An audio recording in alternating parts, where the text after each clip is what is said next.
Well, it is that time again, everybody. Hope you are doing well. My name is Bird Dog John, and I am back in action. In those scenarios, Yep. it's good to neuralize the cameras. You guys know that best. Very straightforward. Plug it in, go to the web UI, link the source, walk away. Like super simple. I keep looking over at the chat, and I keep seeing you are full of it. Tasty, spicy meat snacks. Covered in flavor. I mean, you can't go wrong. So what's going on? We've got a handful of folks here in the chat, and I really appreciate that. What's up, mate? Hey, Warren, how are you? Appreciate it. Hey, Robbie, how's it going, man? We were just talking about you. What's going on, Tom? Ahoy. How is it going? What's going on, Go Web? Good to see you again. Thanks for hanging out with us again today. Appreciate that. Feel like I'm in this video more than anyone but John. It's true, NetApp. You are, I'm going to cut this up and put this in the next intro. What is going on, everybody? It is good to be here, and here we go, ready for another round of Bird Dog Live support. So our weekly support show that we do every week here, twice a week. For now, I need to check my audio here because it's showing crazy stuff. Okay. All right, so it's clipping, and I'll figure that out here on. It's clipping in vMix, but it's not clipping on the actual microphone amp. Anyways, whatever. Hey, so the point of this show is we produce something live every week because we think that it's valuable to show people actually doing this in the real world and how we troubleshoot stuff and how we work on cameras and all of that sort of good gear. So I'm not a huge fan of the way this camera is angled right now. So here's real world stuff number one. Let me adjust that real quick and just give a little tiny space above I actually moved my chair before the show started. If you were with us on Tuesday, you would have seen that I have made multiple changes to the studio yet again. This happens probably like every 6 weeks or something like that, is that we overhaul something or we receive some piece of equipment or we do whatever, and we always add to the experience. And so really what it is it is it's a slow evolution of the Bird Dog Live show, but of basically like a live production. Now, full disclosure, this is a one-man band show. I run vMix on a machine. I run StreamYard on another. I'm sending it to multiple platforms. I'm controlling all the cameras. I call them as I see them fit. And I can run those on a playlist or do a bunch of things, but it's just me in the studio. My door is shut, and the guys are out in the hallway working. So that is that's the overview as to what it is that I'm up to and how I'm actually running this show. Don't want the microphone to sit right in front of my face, but anyways, what's going on? Good morning, Colin. Morning, NDI and Bird Dog enthusiasts. What's going on? Thanks for joining us over on LinkedIn. Freddie gives a friendly wave. Hello. And Amine also. Maybe I said that. I probably butchered that. I'm really sorry. But thank you, everybody checking in. Of course, Angus hanging out with us here from Edmonton, typically. He's a regular here on the show. It is lowish, but it's present. Okay, that's good. So I pulled it up on my phone today. And at full volume, that's a little uncomfortable to listen to. And so I think it's almost about right, but you will have to tell me in the comments what you think. And as the title suggests today, I do have my Ember mug. This show is mugged, but I wish it were. Ember mugs keep your coffee hot and your creamer curdled. If you don't know what an Ember mug is, just go ahead and Google that real quick. And it's basically a mug with a heating element inside of it. So it keeps the coffee going.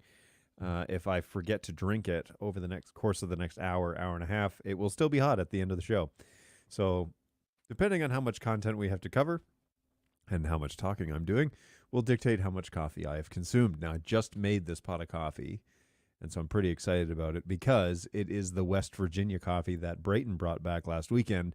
And it is like maple flavored, and like I said earlier, shocker. Shocker. I'm Canadian and like like coffee with maple flavoring. So there you go. Frank says, "Hey, it just dropped out briefly," and then George White says the mic level is good, and somebody over on Facebook says, "G'day, John. What's happening, Facebook anonymous user? Let's find out if I can find out what your name actually is. Oh, it's Brent. How's it going, man? You comment on Facebook quite often, actually. So thanks for joining us over on Facebook. Appreciate that. So yeah, we're gonna do coffee today. Hopefully, it is working well. Now, I will go over a little bit more because I like ran through it on Tuesday, but I will talk a little bit more about the overhaul of the studio today and about how it is that I'm actually doing the workflow. I have essentially eliminated 2 computers out of my need, and they are going to go to another purpose, and I'm not going to use those anymore. But I've migrated over my entire office. So I had a room that was my office that I would operate out of regularly, and then I would come in here, and this room was essentially a storage room, and half of it was my studio. And so now we've emptied the storage portion of this out. I put all my stuff over in one side of the office, and I'm here on this side of the studio producing the show still. So it still looks the same relatively, but it definitely feels different in here. And I wasn't able to get everything I wanted online on Tuesday, and so today I'm running this as if I plan to run it for the rest of the show. So I am pretty excited about that, and I'll walk you through some of those changes and how things kind of look. But first, we will double check the chat and make sure. Just Angus here saying, I think I might need to get myself another coffee. I'm moving slowly this morning. Well, good luck with that. I have actually, well, today, in addition to coffee, Balu has done me a favor and brought me something called Fever Tree. It is blood orange ginger beer, allegedly non-alcoholic. Tastes juicy and spicy, is what it says. Made with real ginger, but it's mostly an ale, is what I'm told. Manufactured in New York, New York, with produce. What? Produced in the UK. Oh, hang on. Manufactured for Fever Tree USA, but produced in the UK. Oh, okay. Contains natural flavors, no artificial sweeteners. Do not store in the direct sunlight. That's interesting. Best before end. See shoulder of bottle. The date's rubbed off. It says, yeah, the date. I can't even read the date. Oh, well. Warning, contents are under pressure. Open and handle with care. Please recycle product. It's a glass bottle. That's kind of cool. And there is a Michigan 10-cent refund. So there you go. Ingredients: carbonated water, fructose, ginger root, ginger flavoring, natural flavoring, some sort of acid, natural blood orange flavoring, natural flavors, citric acid, vegetable and fruit juices for color, natural lime flavoring, and another acid. So there you go. So we're going to give that a go. It's nice and cold right now, so I might try that in a minute. But this, it's like one of those bottles that your kids have in their play kitchen. It's like cute and small, and they're like, it's only 35 calories. It's because it's only like 6 ounces or something. Yeah, 6.8 ounces. So that's why it's 35 calories. Anyways, that is on deck for snacks on stream. There'll be a little taste test a little later on. Ooh, show and tell. I just ordered a new rack chassis. A Sligger CX3150A.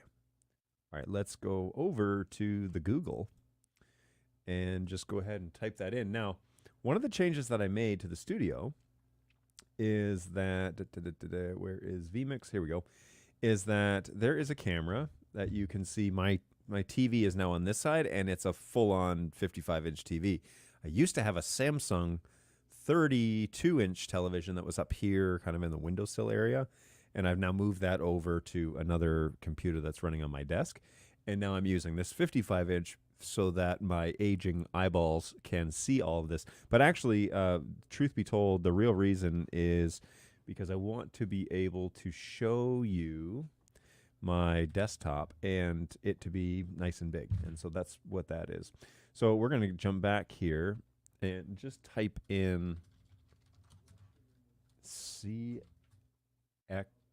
Sorry, I want to get the want to be sure that I'm reading that correctly. So this was the CX3150A. So 3150A. And rack mount products. Ooh, look at that. That's so fancy. Nice. Oh man, this is way easier to see on this. Actually, I could just watch it here for that matter. That is a pretty big. What is that? A 2U, 3U? So, in other news, if you're familiar with the company Stream Dudes is a company that builds vMix machines essentially. And essentially, they do a fair bit more than that, but they have built us a vMix machine, which is what I'm running this show on now. So that's what vMix is running on. And they have a similar chassis to that, actually very similar, except this looks like it is a 3U and theirs is a 2U. You get the full fans in that one, Angus. It looks like you have, yeah, like the 120s. Is it the one? Are they 120? The fans in there, and the chassis that they sent me is really quiet. So shout out to Stream Dudes for that. With the exception of the CPU fan, and it keeps like whining up and down and up and down. And so I'm probably gonna replace that. But CPU fan is a little whiny. But it's probably because the CPU is under heavy load because I'm doing a lot of stuff on here. So a nice craft ginger beer is fantastic. I don't drink alcohol, and there is a wide range of entirely non-alcoholic ginger beer. They don't even remotely resemble hops malt beers, but yeah, it's true. And I agree. I will enjoy this more than I would enjoy some sort of alcoholic beer. This brand, Bundaberg from Australia, is amazing. Well, maybe I need to look that up. Their root beer is excellent too. They have a bunch of flavors I haven't even tried yet. It's a 3U. I've run an SFX power supply now. My existing chassis came with the world's loudest PSU in a non-standard form factor, triple 120s for nice, a 360 radiator in front. That's cool. I'm currently running a single 120 AIO water cooler, and it's super quiet. So water cooling has been something that I have always been fascinated with, but it seems to me to be like a conflict of interest. It seems to me like those are opposites, where we spend all of our time trying to figure out how to keep our PCs the furthest away from water as we can, and then we build like a fish tank inside of them to keep them cool. So it seems very odd to me that is like a trend. Used to watch back in the day, back like 8 or 9 years ago, used to watch Jay's 2 Cents, and he was big on water cooling, and he would talk a lot about best practices and bending, pipe and all that sort of cool stuff. That was really neat to watch somebody build it. But man, if I was saving up, a couple $1,000s to build a computer, I was probably not going to then also fill it with water. I'm, from I hear it's excellent with taking the heat away and everything, but this the CPU fan is definitely loud. So I need to do something. What I do like is they make CPU fans that are water cooled, right? That are basically all in one unit. It's a closed circuit that I can get on board with, but yeah, I'm not 100% sold on building it myself, like customizing the pipes and building it myself, because I don't trust myself very much with that. But yeah, there you go. Greetings from Wisconsin. What's going on in Wisconsin? Hopefully you're doing well. I believe this is David with 2Ds, which I'm probably not saying that right. Keep in mind, this is a machine that I tour with, and it is in motion on a regular basis, and I trust the AOI coolers. I would never, ever run a custom water cooling loop. Yeah, so I mean, let's take a brief little gander at that, because that might be fun to investigate. I'll pull it up here on the screen so that we can all see. So AIO cooler. I think I have 240 mils. So maybe I'll swap it out for that. Oh no, sorry, I don't. The fans that I have are small on the front of this thing. So anyways, let's look up the cooler and I'll throw this over on the screen so we can all see it. Yoink. All right. So yeah. So if we cut over here, wowzers, that is a big boss. Good night. So yeah. So something like this, these Corsairs, or I don't need the RGBs, although that's kind of fun. But I would rather pay less and get more better cooling than pay more. But yeah, I'm a big fan. I would really like to try these closed loop things, mostly because um, I find that the fans that I have are noisy as ever. So I need to do this with my home machine. This is a great idea. I don't know why I haven't thought of this before. Hmm.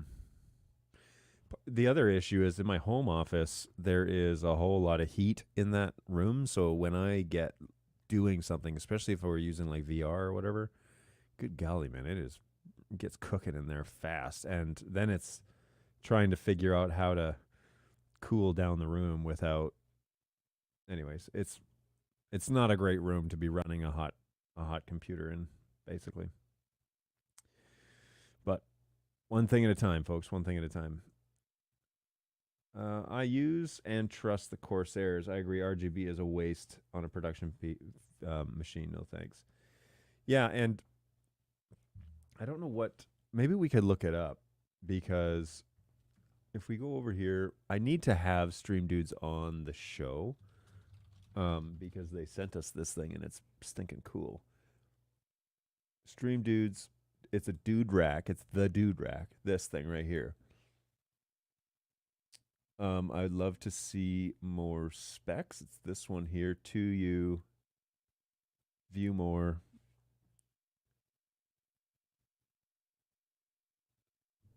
Where is it?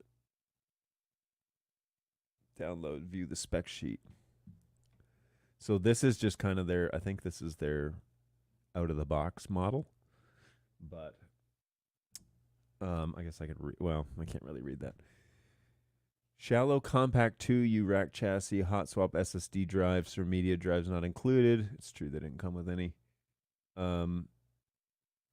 What is the size of the fans? You think they put everything on here, right? Like,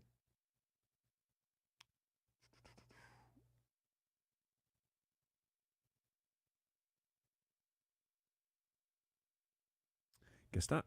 Well, that's a bummer. Well, I'll figure it out because I definitely want to find out. So,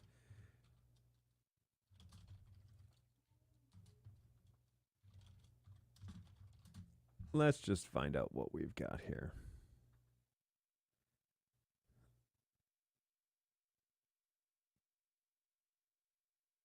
2U fan sizes are 80 mils. Fascinating. Okay, so if we go back to Amazon, do they have coolers that are the 80 mil fan size? 80 mil. Ooh, quadruple 80 mils. Alpha cool. Those are stinging expensive, man. So 2U 80 mil triple CPU water cooler. Is there an option to select 80 mils? No. Yeah, I got to do something. Now, my machine at home is a 3U chassis, and so it has full fans inside. And so as long as there's room, I could probably make this work. I got to take it apart anyways because I bought a new hard drive because one of mine started dying. So yeah, I've got to do that.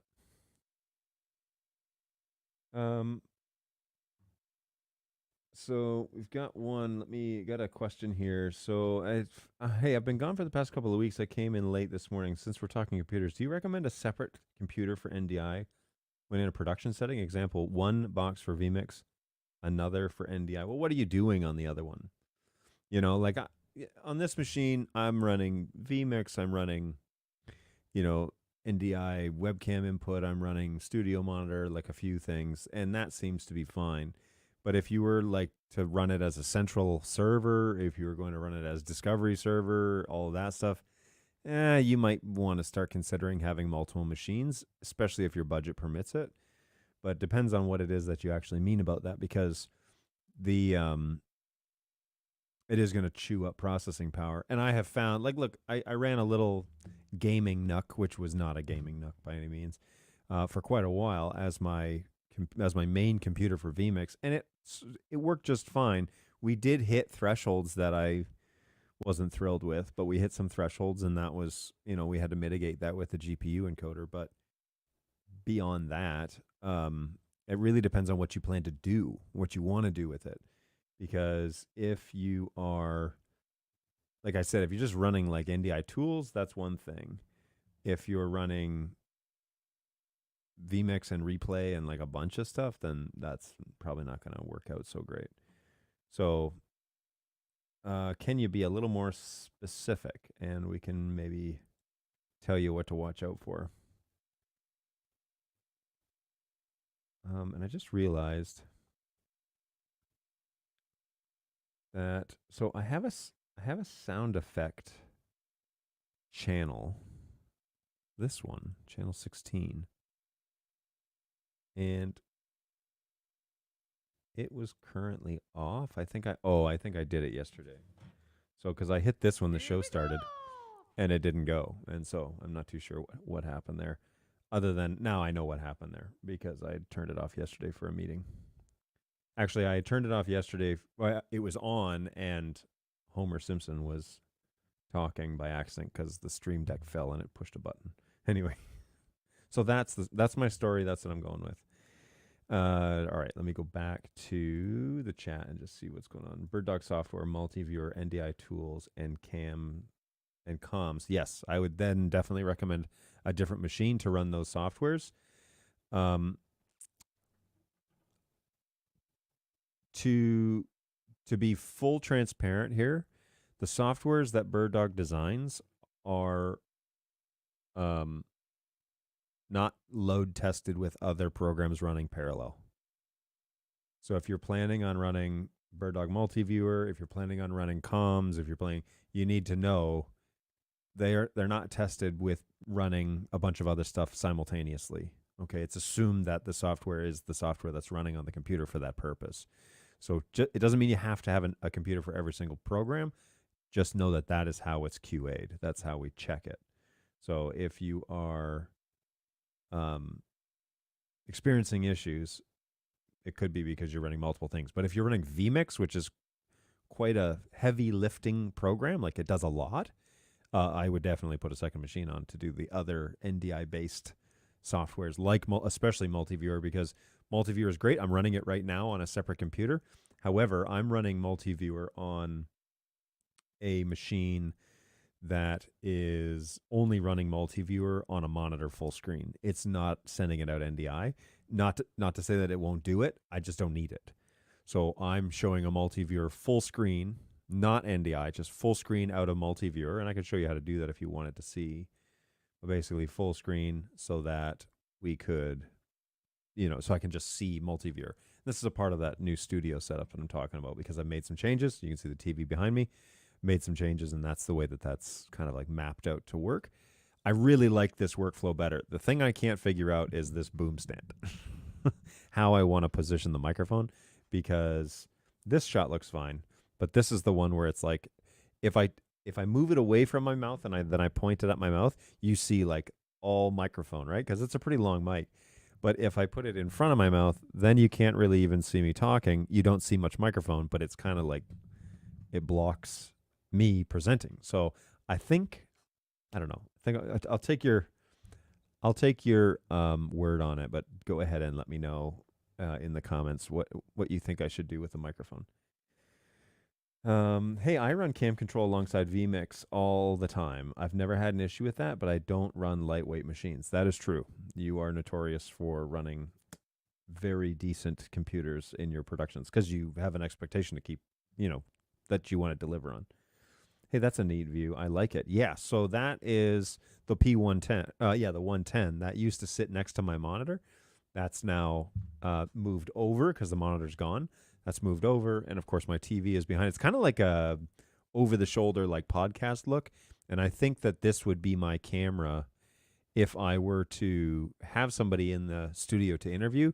I would probably use this style of shot, unless I want to interview them here in the chair, and this would be the shot. But I don't know. I haven't sorted it all yet. Can you flip the mic holder over so the mic is up above the boom rather than underneath it? No. So this is that adjustment. Like this? Maybe. No, I can't flip it over. The arms are limited in terms of they don't go 180. But yeah. I could do that and then put the NTG2 right off frame. But then you would then you'd see the mic stand but not the mic. Anyway, whatever, I don't know. I do love my EVRE20 as you all know.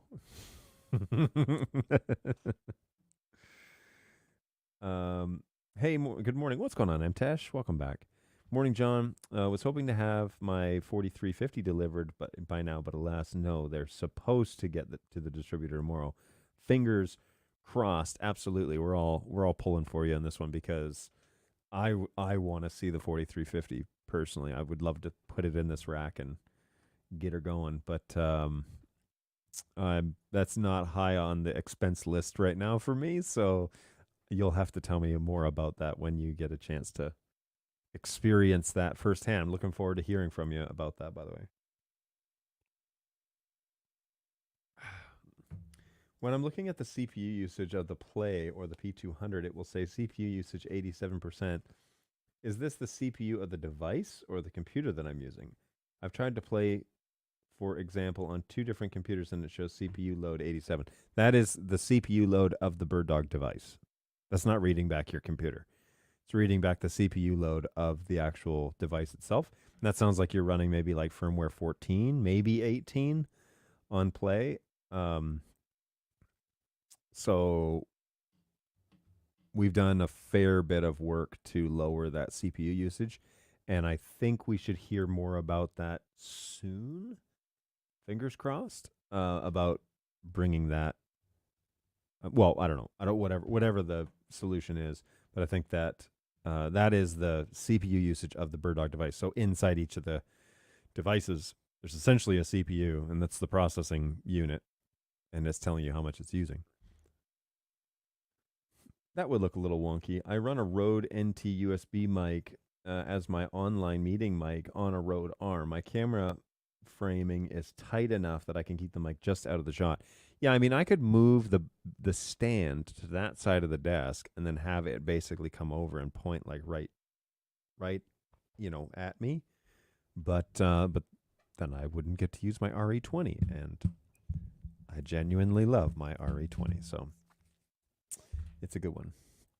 What is hanging from the big TV on your left? It's some box. Yes. So that is good question. That is I did not mean to fade that. That's a PoE splitter.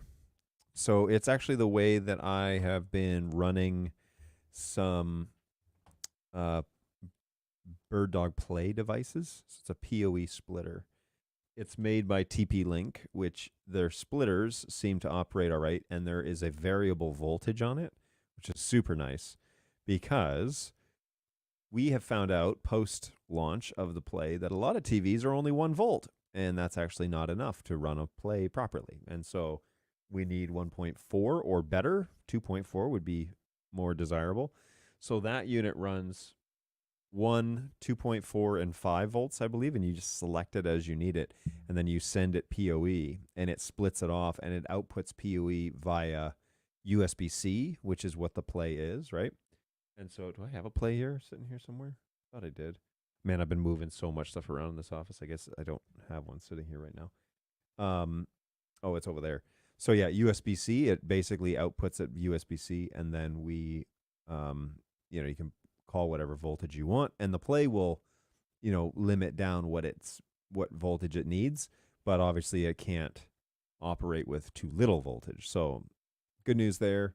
That seems to be working all right. We're actually testing video wall, not testing it. We're running a video wall here in the office, which maybe one of these days I can talk a little bit more about. We're running a video wall in the office, and we had them all plugged into a switch, but then we had them all powering off the USB things. And I thought, it'd be a lot easier for like testing purposes and restarting units and everything is just to have them all on PoE and then to just be able to unplug them from the switch and plug them back in. It power cycles the unit. So if you want, I think those units are like $20. If you want your Play to run over PoE, I mean, so far so good. Be sure if you're gonna not do the TP-Link one that I have, and I could pull it up, I guess, on Amazon because it's an order I've made here. So I don't recommend TP-Link switches, but I do recommend PoE splitters, TP-Link PoE splitters. So this is the unit that I have. Let me stop this, go to 4, and cut over. So this is the unit that I'm using. That's what you're seeing hanging there. And essentially, you just add a PoE port to it that's running 15 watts, and it will. Oh, look, it's $12.53. That's even a better price than I had. Although I had it on Prime, so there may be an issue there. But yeah, the little splitter works well. Don't get the injector because that's not going to work for you. But get the splitter, and you can split off just regular PoE for the. I think it's just regular PoE. Yeah, AF PoE. So if you need 15 watts somewhere, like the Bird Dog Play, and these are full gigabit. The other problem with the off-brand ones is that they're not actually full gigabit. Most of the time, they're 10100s, and so I wanted to get one that was actually going to be reputable and an actual gigabit. And this one works well. So this will deliver, the 500 or 600 megs that I expect it to, and pass that through. Whereas the other ones that are cheaper, they are PoE splitters, but they tend to be 10100. So be really careful with that if you're looking at that as a solution. So that was something I was testing for a while, and so far so good. I haven't put the Play on that TV. This TV was actually in my old office, and I had a Play on there for testing purposes, but I haven't put one on here again for this rig. So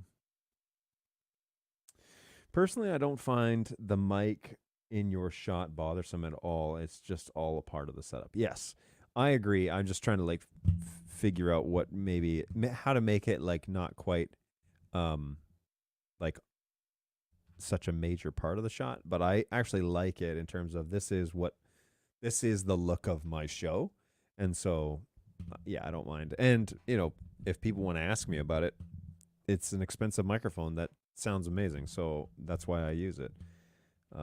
It's basically one of the 2 broadcast standards out there. Will the X120 offer SRT? Another X120 question.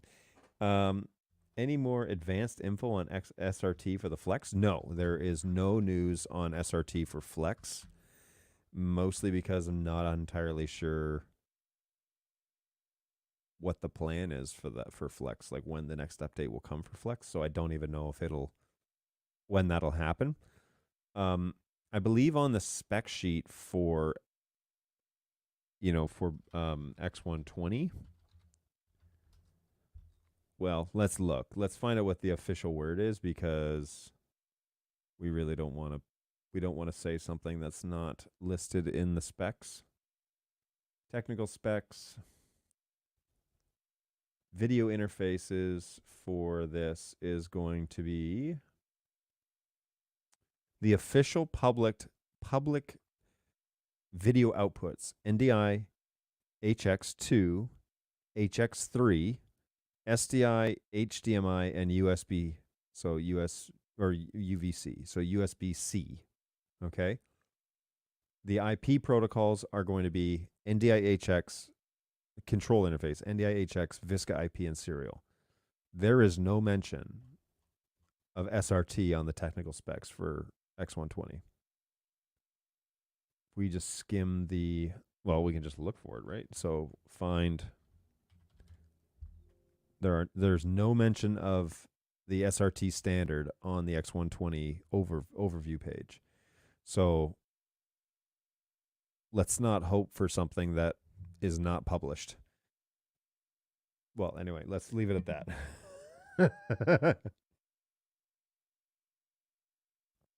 There's no mention of it. So there may be a day where it gets added, but if it's not on the official launch site, then don't plan on it for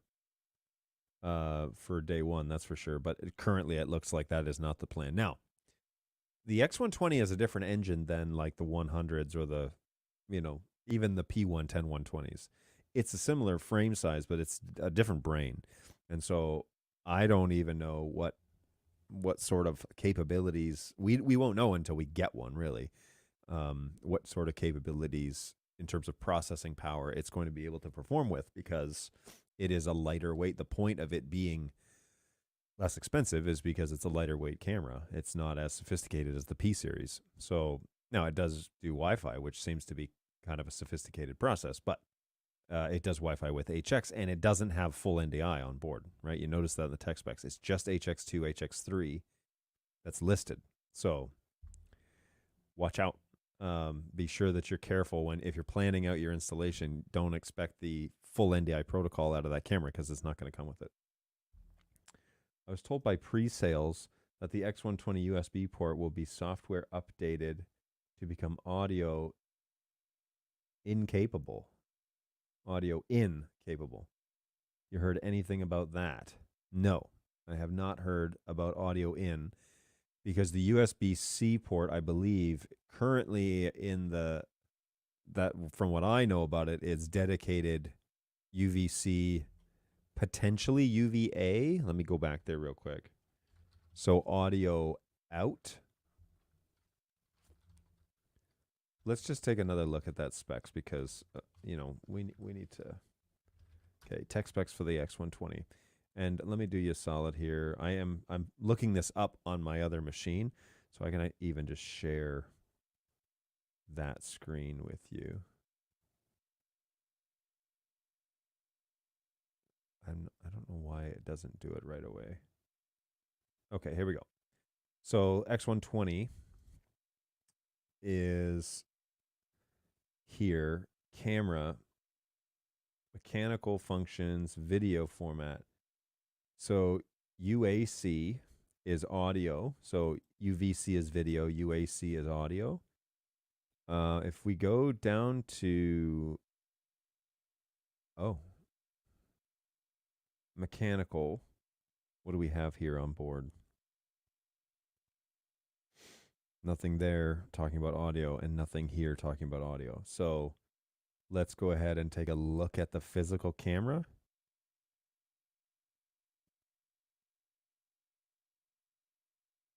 Because there's no microphone or anything. And so I have not heard. And look, on the website, there is no mention of audio. USB-C for connecting directly to Teams. UVC input connections. Here's that back port. I mean, there's nothing on here other than the USB-C. Color matrix, Kelvin control, shading options, naming system, tally, lens cap, flexible power. This function allows for muting of the NDI stream on the network to lower bandwidth congestion and disable access to the camera's output. Perfect for meeting spaces, public spaces, classrooms, and anytime some privacy is needed. I don't think I understand that piece, but anyways.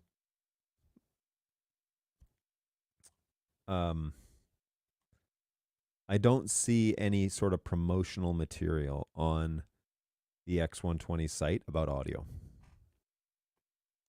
about integrating audio into this camera. And there's no microphone. So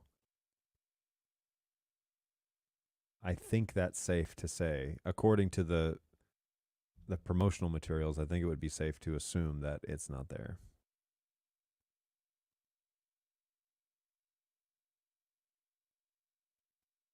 So somebody has mentioned here, can you up your audio a bit? It's very quiet. But like if I listen on my phone. So somebody has mentioned here, can you up your audio a bit? It's very quiet. I mean, that's pretty loud on my iPhone. So I can up my audio for sure.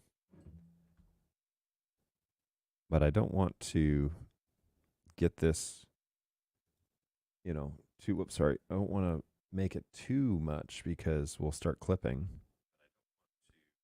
So that's up a bit is what that is. Let me look inside vMix. It doesn't, nothing has changed in the past day or so in regards to that input. If I go to settings on this guy, I mean, I'm -6, -3. Oh, now I'm clipping there in vMix. So I am kind of cranked up there. I could turn up the decibels a bit inside vMix, but again, that causes me to clip inside vMix. So I'm not sure if that's a great idea or not. But let me know what you think. Let me know if that's any better. If anything, I could put a limiter on my voice, I guess, and then really turn it up. But on my phone, it's quite loud. So let me see here.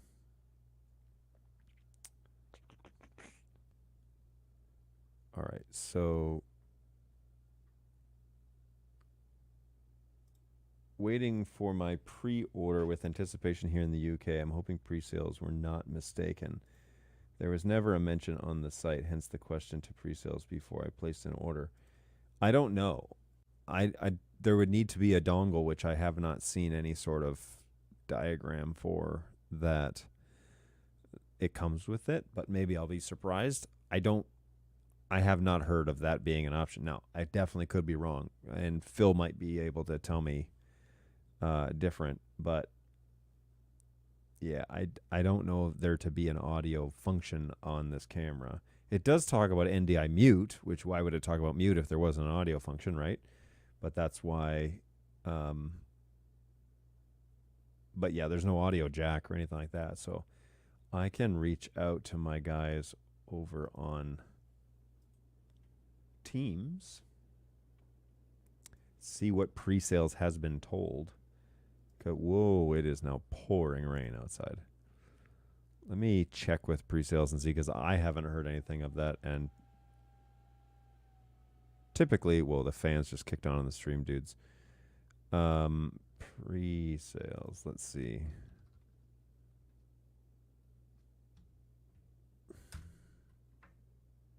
Searching for, where are we here? Let me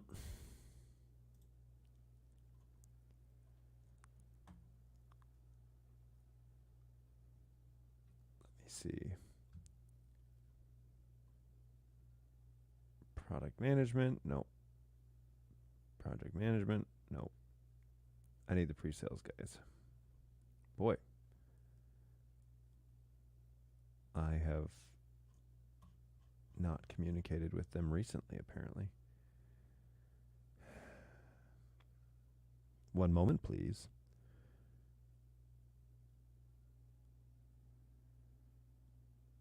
Here we go.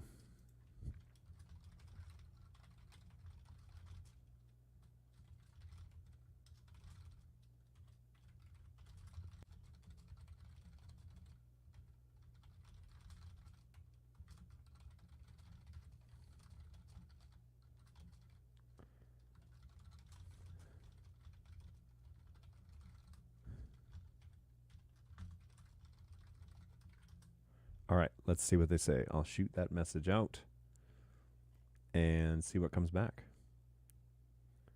Because there are a bunch of people on there that might be able to give us a hand with that. So I probably shouldn't have closed that, but anyway. Okay. Let's put that up there. And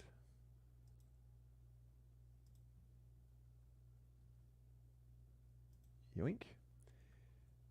I'm sure that this has been asked before, but I have a house of worship considering X120 versus the P240s. Do they really need full NDI? That's a question for the church.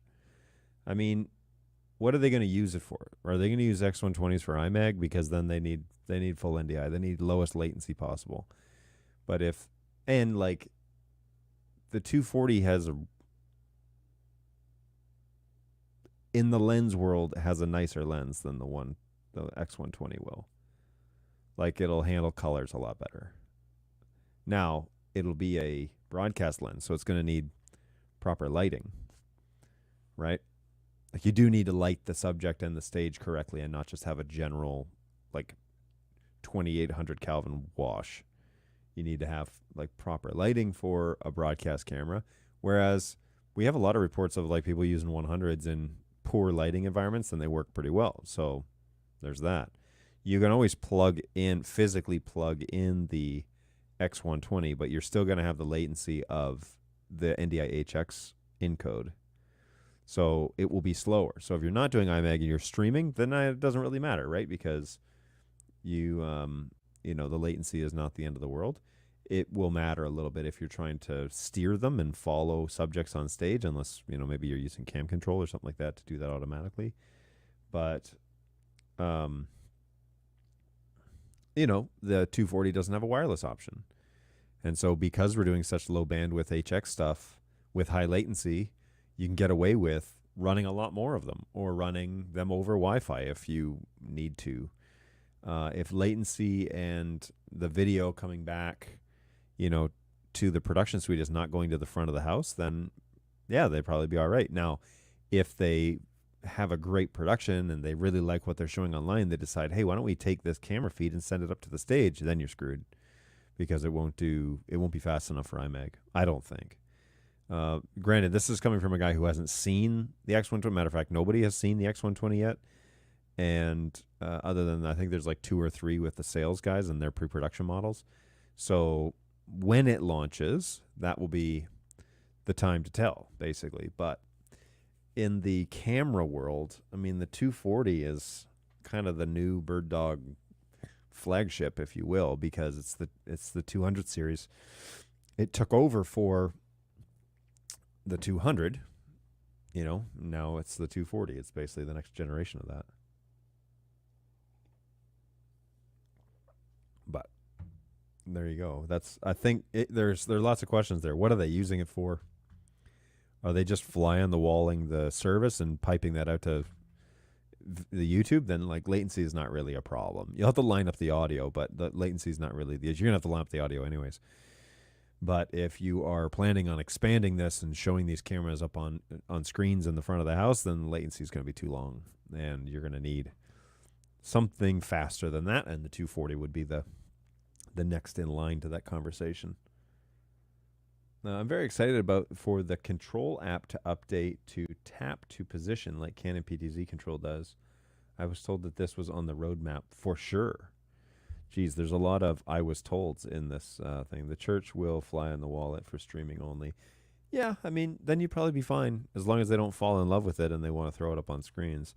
Then, latency is not as important if you're sending it out for a live stream. It's okay to have it delayed by 20, 30, 40 a minute. It doesn't matter because people are not participating technically in real time at home unless you're doing like live, scan the QR code and fill out this live data that we're going to show on screen in 30 seconds, like that sort of presentation.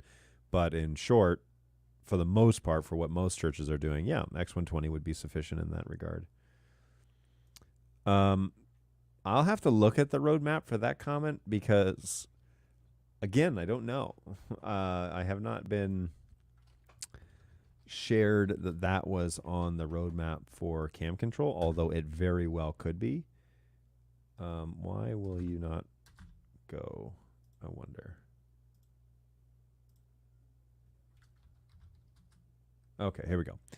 So let me log in and take a quick look at the behind the scenes information and see if we can't find out something for cam control. Now, I haven't looked at the cam control project in quite a while. So cam control, there it is.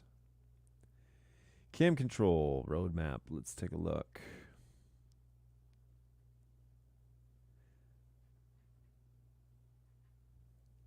So you are asking for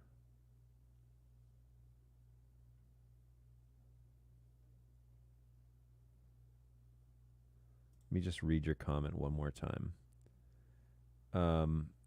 The control app to update, to tap to position.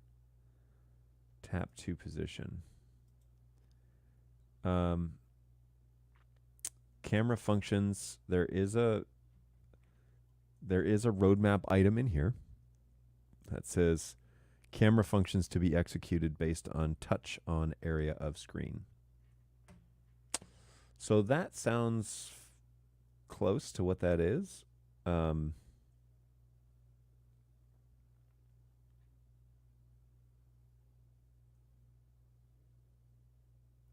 Wow, there's a lot of stuff in here that's pie in the sky. Now, I will tell you that that roadmap item has not been assigned to the roadmap. So it is in here as a function that is desired, but it has not been assigned to the team to execute. So I believe it was Dan that told me, and it was Dan who submitted that item. So, but it hasn't been assigned to anybody. So don't get your hopes up too soon. It is currently in the queue to be basically if it can be actuated. So they're going to have to figure out if that can actually be done. It pretty much couldn't be any further closer to the beginning of the process. I'll put it that way. That's the safest way to say it, I think. Hey, to that point, what NDI cameras would be preferred for having live to remote communication? Need more than this, because that could mean a bunch of things. Do you mean you want whatever's happening inside the house to be sent to a remote location in a different part of town or the country or the world as a live element? Like you have something like a lecture happening in one room and you want it to be shown live in another? Obviously, the lowest latency is good. Like the conversation is more about like your entire latency. So the cameras is one element of that, but also then like how are you transmitting that? What's the latency on the stream going across? And like for example, I'm using basically a WebRTC function to control StreamYard. Okay, the StreamYard computer is not at my desk right now, but I'm calling your comments directly on StreamYard. So when I click on something like that, it's fairly instantaneous. Like we're talking milliseconds delay. So I can see StreamYard, but it's on a different computer entirely. And technically, it is across my office, which means it's with WebRTC, you don't have to leave the local network to make the connection, which is kind of nice. So this is like crazy fast. But I could run StreamYard from my home computer, which is 35 minutes from here. I could run it from my home computer and have basically the same functionality. It would be a little more delayed, but just slightly. So when you're talking about remote functions, how are you transmitting the signal from live production to remote, for example? Are you sending this over Teams? Are you sending this over Zoom? Or are you doing something more sophisticated? Are you running it through Bird Cloud over SRT, WebRTC, doing something else? Like how are you actually transmitting it? And then how are you decoding it on the other side? Doing all of those things will implement additional latency to your overall stream. Now, we may not be talking about seconds. We may be talking about milliseconds, which is a big difference in the streaming world. But it's how guys do remote productions from anywhere in the world. They can log in, and they basically have a rig, and they know how it functions, which is essentially what I'm doing here, and running the show from an off site, from not sitting in front of it and running it. Where I used to have two computers, right? They used to be on both sides of me, and I used to run two machines. I have vMix over here, and I'd send that over to StreamYard, and I call your comments up on StreamYard, and I would switch cameras and whatever on the vMix machine over here. Well, I've gotten to the place with X keys, and I've gotten to the place with remote, and I've gotten to the place with StreamYard where I can condense down a bunch of that stuff. I've already got the horsepower to do it. I just need to not use as many computers. So X keys is now set to call whatever cameras I want to stop and start multiple functions, playlists, calling cameras, whatever. I can just use the API commands to do that. And then, it is basically half a second behind, I think. So I can double check, and when I click on something, it happens pretty much immediately, as far as I'm concerned. So we have a remote audience interact. So you're doing there and back again. So you're doubling your latency just on that alone. So the lowest latency we can possibly offer, the 200 series is probably the place to start. 240, 200. Depends on what sort of rig you need, but that's probably in terms of economical, and it's HD, so it's a good quality. It's not the highest quality we offer, but it's HD. That would probably be great. And that's going to be the minimal amount of latency running NDI. Now you can make it better by just paying the price and running BNC SDI all the way through, right? Like that's the absolute lowest standard right now. But it's expensive. So, there you go. And that would eliminate some latency on both sides, because not only are you adding latency on the front end, but when it returns, you're adding latency on the back end as well. So anytime you are testing your latency, you have to remember this is double. So if you say something, it takes half a second to get across to the audience, it will take another half a second or more to get back, which means that you have a 1 second or maybe 2 second delay, which honestly is way better than most television, guys in the field. But yeah, you're gonna have some latency there. But it's just one part. The video camera is just one part of that conversation. How are you transmitting it? What's encoding it? What's decoding it? What's even televisions showing the end product at the remote so that you can get them to react and send that reaction back. Even the televisions are adding latency because it takes some time to decode the HDMI signal and show it on the screen. So that all gets added over and over and over. It's a good way to think about it, though, because then you're not surprised by having latency along the string. On the TP-Link splitter, what cable are you using to go from barrel to USB-C? So I actually ordered a custom one. So I can bring that up again for you if you'd like. So let's switch over here and the cable I ordered. Let me just pull up my orders before USB-C. I've ordered a few things that are USB-C until now. It was this guy. Wasn't a huge deal, but I was running this little extension charging cable. So it's barrel out and then into USB-C, $7. And no complaints, no problems. Which I could show it to you guys. I mean, we could talk about that on Tuesday if you want, how that all works. But works really well and seems to function as I require it to. And like I said, I liked it so much that I bought 4 more and put them up behind a video wall. And now we can just power cycle physically on the switch or set a schedule on the 4250 and just have it power cycle that way. Doing it digitally. Oh, and by the way, don't forget, you can now power cycle via Companion, BitFocus. You can power cycle toggle power on the 4250 line using Companion, which is so stinking cool. So if you need to power cycle something, you program a button to power cycle it. And I have a video on how to do it on Bird Dog John birddogjohn.tv. So don't forget to like and subscribe over at birddogjohn.tv. That's my YouTube page. I have a video on there that says Netgear and Companion, and then it's called like Power Configurations. Check that video out if you want a quick little tutorial on how to set that inside Companion, and it's stinking cool. I test it live on that clip, and it works. So, yeah, good stuff there. Good stuff. But yes, that is the little cable I'm using. Currently using a TriCaster to send out broadcasts from also to Zoom so that these viewers can interact in real time.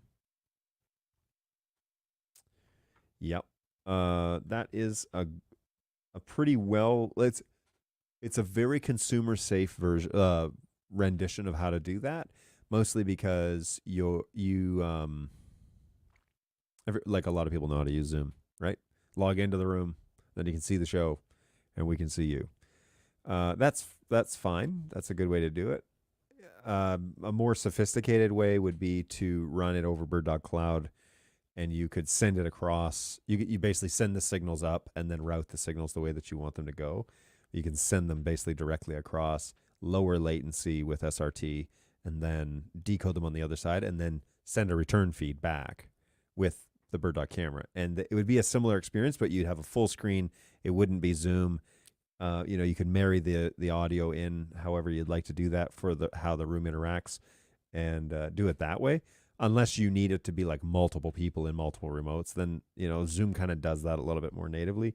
But SRT, you would have a higher quality in terms of video, and you'd be able to use NDI cameras and all that sort of good stuff for that. That's a part of that whole ecosystem. So the guy who really likes to talk about that is BirdDog Jake. Oh, you're welcome, Angus. Anytime. Have you tried the new Stream Deck app yet? Been great for virtually full control of vMix and a M1 iMac. Oh, anytime, Wakefield. Anytime. Please continue to ask your questions. I have not tried the Stream Deck app that you're referring to. I just downloaded. What version of the app do you have? Because I just downloaded one. And how do I find out the version of this thing? Ew, I don't like this. Is there an about section? Yes, there is. Quit store, preferences, yada, yada, yada. Configure Stream Deck. I have software version 6.3.0.18948. If I check for updates, it says you are up to date on the latest version. So unless there's a new app out that I'm not aware of, that is what I'm running. Now, I'm running it on a PC. I'm not running it on an M1 Mac. So maybe there's a new Mac version. But I think I'm running the latest. I think. Okay, let's jump over to Snacks on Stream for a minute. John's just making up stuff to start drama. Look, I don't know. Look at him. Wish me luck, folks. It's my first Vegemite experience.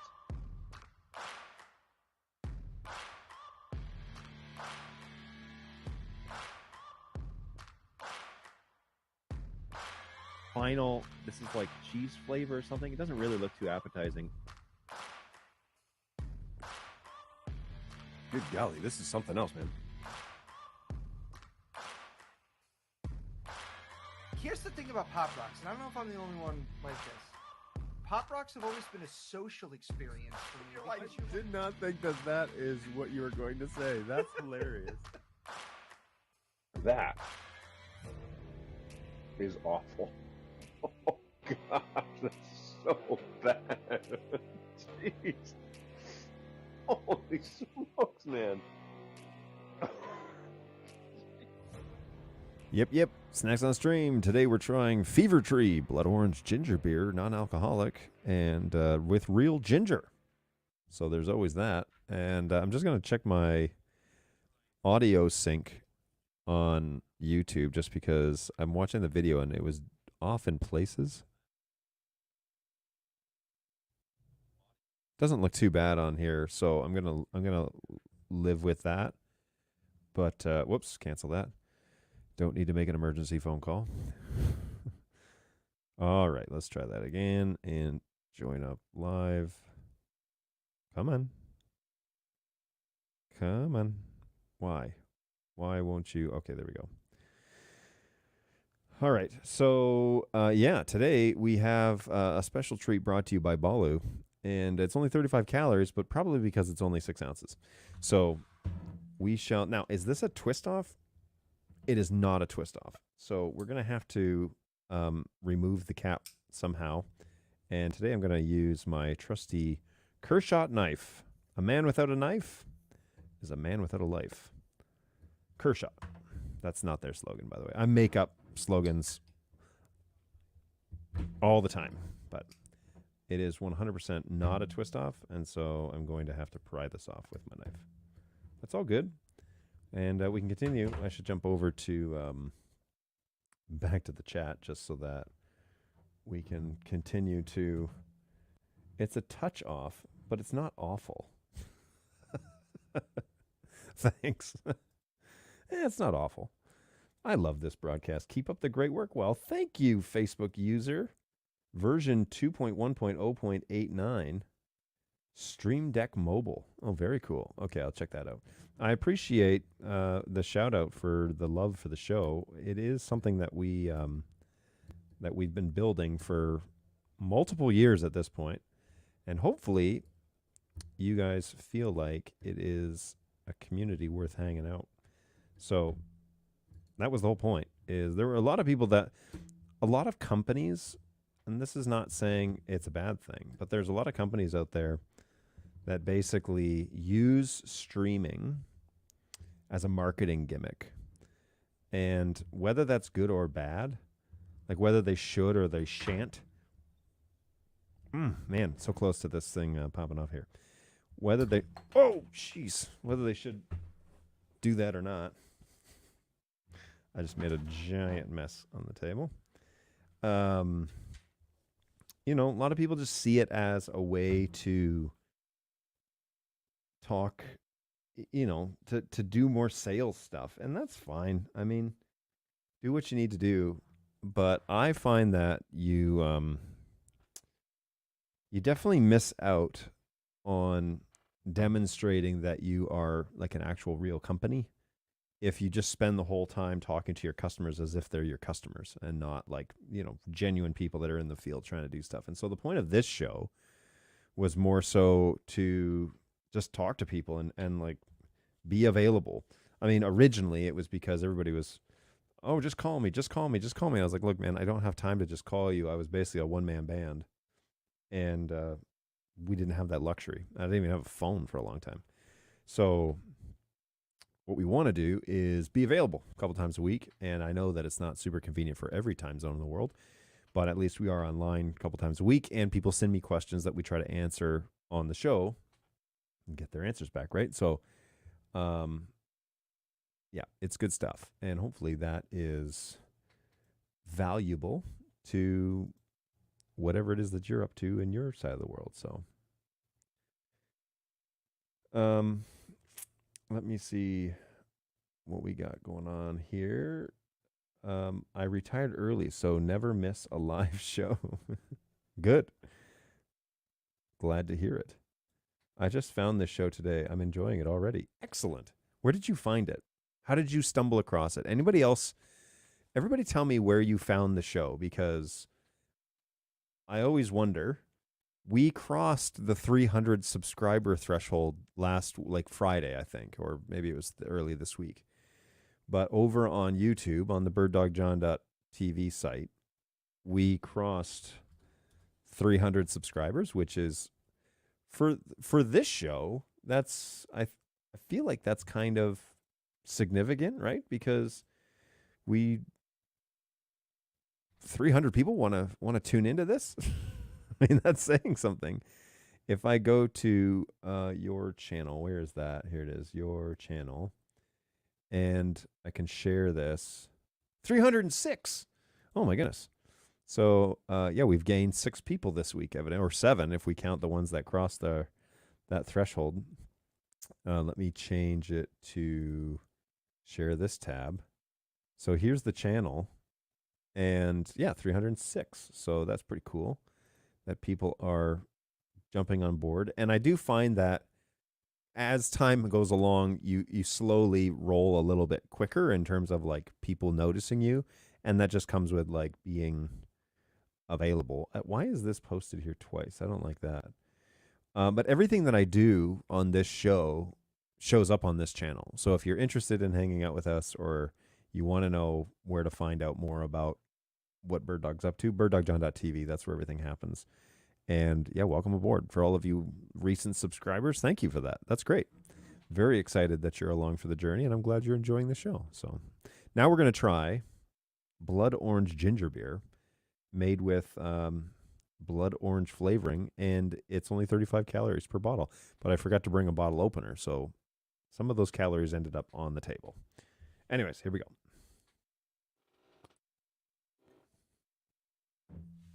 Oh. Okay. That is whew. There's some ginger in that one. Wowzers. It fizzed a lot more than I thought it was. I thought it looked more like juice, like it's not really fizzing. But when I took a drink, the whole thing filled up with bubbles. So, wow! And it is scraping the bacteria off of the back of my throat. That is for sure. Good night. Oh, wow! Good night. Yeah, that's something else, man. I don't dislike it. I just was not expecting that at all. Well, that was a quite a potent. Whew. And it's like it's right in the back of my throat. So when I swallow, there's like basically raw ginger hanging out at the back of my throat. So good night. It's kind of cool that P240 Bird Dog, that on the Amazon website I could just put like this, and then this screen. Oh, that's a cute little way to promote it. There you go. I didn't realize I should get like a slideshow that shows up there when I'm not using it to show like Bird Dog products. That's a good idea, right? And that would be using my noodle. That's for sure. Whew. Yeah, that ginger beer. I'm gonna have to take a breather. That was a doozy. All right. That would be the quote, contents under pressure. Yes, it's true. This popped up on my YouTube recommendations. Really? Interesting. An algorithm that worked. I did not expect that. That's for sure.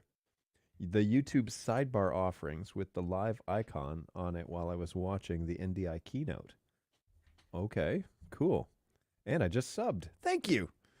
And that's very generous. Always appreciated. It would give a little shout out sometimes when that happens. Thank you for subbing along. That's always fun. I'll cut back to this main camera. Hey, you don't have the heat map up and showing your QR code. No, it's true. I got into it here and definitely did not start that. So should I? What time is it? Oh, it's like we're almost done here. So let's go over to heat map. I can fire that up. 1 second. This and this, and we gotta delete the other day's entries. So let's do that. And we're gonna show the chart, and we're going to clear responses. Okay. All right. We are accepting responses now. And here is what that was all about. So if you scan this QR code, it should be live now. I have a little heat map that shows. I do? Yeah, I have a little heat map that shows where everybody is. So if you want to, let's turn this off and cut over here. This is the heat map. And if you scan the QR code, it's going to say what country are you in and what city are you closest to. And Angus is always first to the fight in Edmonton. And so, but yeah, your little pin should show up here, and it only should take like 10 seconds max if you're watching on YouTube. So yeah, it should be live feedback. But I'd love to find out where you guys are hanging out from.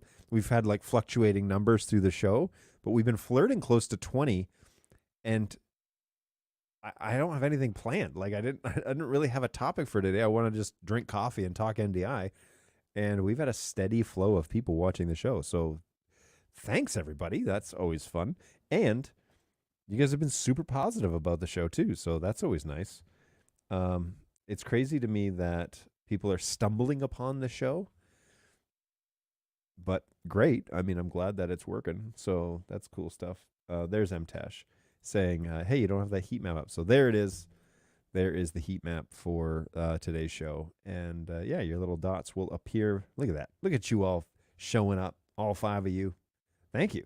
It's good stuff. Hey, I found the show through the Bird Dog user group on Facebook. I think those of us that want to hone our skills find it very, very valuable. Thank you, Facebook user. That's very kind. That's a kind thing to say. Ginger beer tends not to be subtle. I like unsubtle. That is for sure. And today's drink, again, brought to you by our friend Balu, who said, I don't know if you want to try this today or not, but there's this. And I was like, sure, why not? So I've got my coffee in case things went awry. There is coffee through Ember Mug, and now Fever Tree Blood Orange Ginger Beer. There you go. And for a 35-calorie sacrifice, it's pretty good. Hey, somebody has checked in what looks like Melbourne. No, close to Melbourne. Sydney, sorry. Oh, sorry. I don't know. Do Sydney people get upset if you mistaken their city for Melbourne and vice versa? I know Melbourne gets upset. I actually have family that live in Queensland. I can't remember the exact city they're in, but she's way up on the west coast. And it's very out of the way. So I haven't even been able to go visit. But yeah, it's a beautiful part of the country, evidently. I've been told. My Australian coworkers say, oh, they live in a beautiful part of the world. So cool stuff. I discovered Bird Dog from the X120 announcement. I found the Facebook group, and then I found this broadcast. Well, then I guess it's working because something's working. I'm glad that the road has led you to our little support community. Welcome aboard. Always a pleasure to have new faces and friendly comments in the chat. Always nice to have you along. So even from the UK, what's going on, live streams? Thanks for stopping by. Appreciate that. I guess that you are are you the one over here in Ulverston? Is that how you say that? Is that your dot on the map? Please share this heat map with us. Who is this? Who is this? Let's find out who is asking for this information, because I actually did this really easily. This is through Google Sheets, believe it or not. So what I did, here's what I did. I made a Google form, right? And this is the response to that Google form. And so what I did is I just output this. I say view in Sheets, and it spits out this form response, okay?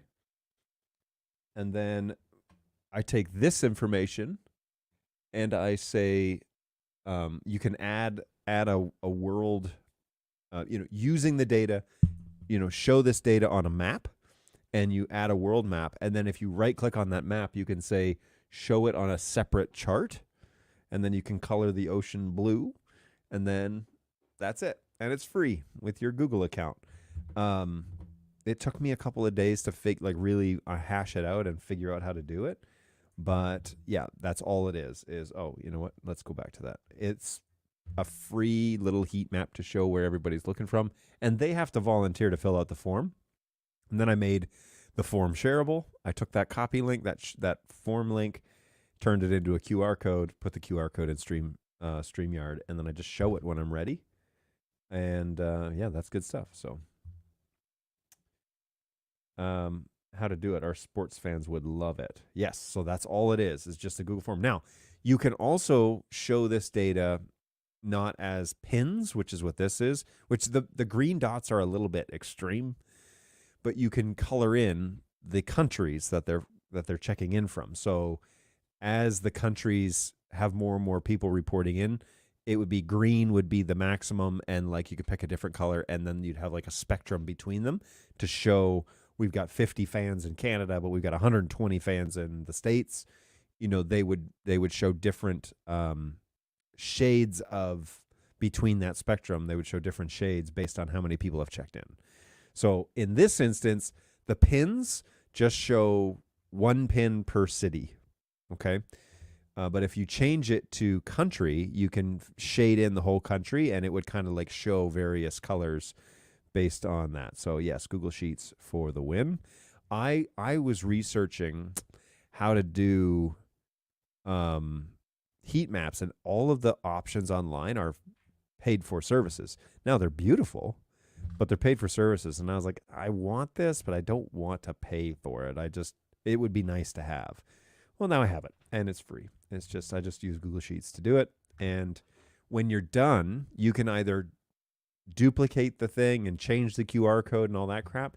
What I do is you can save the responses, but I just delete them and turn it back on. And then it resets the map and people check in again. So every week, it's the exact same QR code. There's very little overhead. I just have to remember to go in, delete all responses, and delete them in the Google Sheet document. And then, which is over here. I can show you this. So notice how we've had 160 people prior to today's show check in. And so today, when Angus checked in, Canada, Edmonton, it just started on line 161. And off we go. So that's all it is. And then I just show this as an output.